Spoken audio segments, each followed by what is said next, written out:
শুক্রবারে দুরূদ পাঠ ছাড়াও আরো একটা আমল আছে ভাই, যে আমলের সওয়াব পৃথিবীতে অন্য যে কোনো আমলের চাইতে বেশি।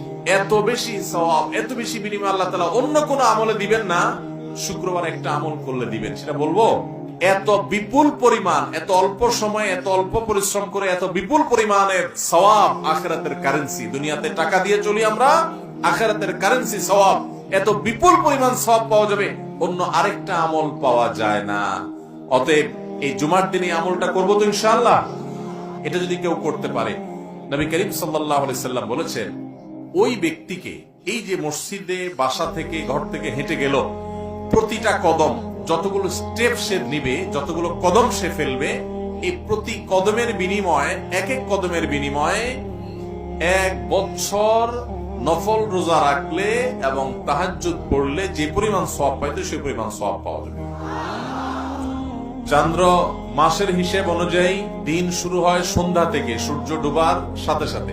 তো সেই হিসেবে জুমার দিন শুরু হয়ে গেছে বৃহস্পতিবার সন্ধ্যা থেকে, আর জুমার দিন যখন শুরু হয়ে যায়, এই পুরো 24 ঘন্টা, বৃহস্পতিবার সন্ধ্যা থেকে নিয়ে বৃহস্পতিবার দিবাগত সারা রাত এবং শুক্রবার সকাল থেকে নিয়ে শুক্রবার সন্ধ্যা পর্যন্ত, এই পুরো সময় আমাদেরকে প্রিয় নবী সাল্লাল্লাহু আলাইহি সাল্লাম একটা বিশেষ আমলের নির্দেশ দিয়েছেন, আর সেটি হলো দুরুদের আমল।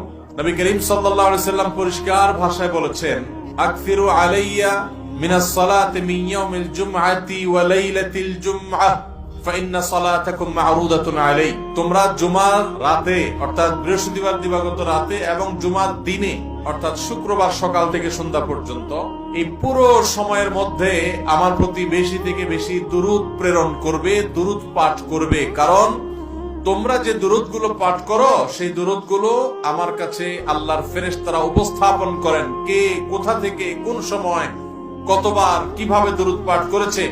আল্লাহর হাবিব সাল্লাল্লাহু আলাইহি সাল্লামের কাছে বিশেষ নিযুক্ত ফেরেশতা আছে, তারা এগুলোকে কালেক্ট করে আল্লাহর হাবিবকে জানান যে আপনার অমুক উম্মত পৃথিবীর অমুক প্রান্ত থেকে, অমুকের ছেলে, অমুকের মেয়ে অমুক, সে আপনার প্রতি দুরূদ প্রেরণ করেছে। এটা নবীজি সাল্লাল্লাহু আলাইহি সাল্লামের সামনে উপস্থাপন করা হয়। এবং যে ব্যক্তি নবীর প্রতি দুরূদ প্রেরণ করে, একবার যদি নবীর জন্য দুরূদ প্রেরণ করে, দুরূদ পাঠ করে, তাহলে আল্লাহ তাআলা ওই পাঠকারী ব্যক্তির উপর 10 বার রহমত নাজিল করে।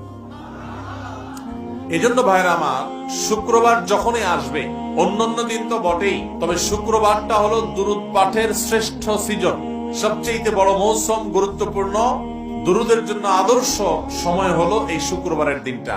চলতে ফিরতে, উঠতে বসতে আমরা আমাদের মুখে দুরূদের আমলটা চালু রাখবো।